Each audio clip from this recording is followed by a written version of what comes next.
With VIX having plummeted from the peak and now at 35, which is, again, also crazy because VIX at 35 is a very high level. Are we out of the woods, or is this typical for a bear market rally? Many of your risk range, as you just said, have higher lows and lower highs, which seem to indicate we are preparing for a move either way.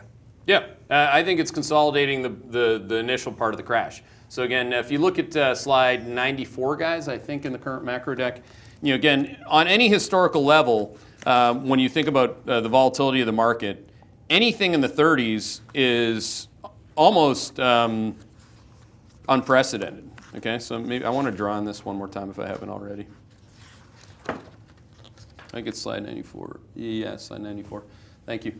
So this is, okay. So draw your eye to the 30 level. See that? 30. Now 30, that's like in 1991, barely. In here, this is what I'm talking about by a more protracted bear market in here. You don't even have to have 30. You can lose a ton of capital between 20 and 30. So again, this is why I don't want everybody to be like 31, 31. I knew that this was going to suck people in because people are lazy, right? Or they don't get it, and it's just like an easy thing to say. But you're going to get it eventually, okay? Now the VIX could go to, by the way, the VIX today could go to 25, and I'm not going to say that that's the new bull market. Again, this is the period here where you could hosel between 20 and 30. That's still the chop bucket. Okay, chop bucket is a plenty good market to trade both ways. That's actually what I've been doing for a couple weeks. Obviously, you've noticed that. You go back to in here, now this, and this, and this, I mean, what is it? Yeah, I don't think it's 2012.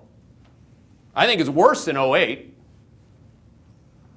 So again, that's what I think. I mean, if the market tells me to think otherwise, corroborated on the A/B test with the economic data, then I'll think otherwise. Don't forget that fundamentally people understand that this is a shit show. Again, you wouldn't have this not as big as it was. Short position showed one more time, Eric, on the S&P 500, 189,000 contracts. That was 52,000 contracts lower week over week. It'll probably be lower again when we see it next week because again, it's as of Tuesday data. But again, that's another big reason why you got to be good at short selling from a very short-term timing perspective. Is that there are plenty of people that understand this fundamentally, but it doesn't have to work in the day that they're looking at the position.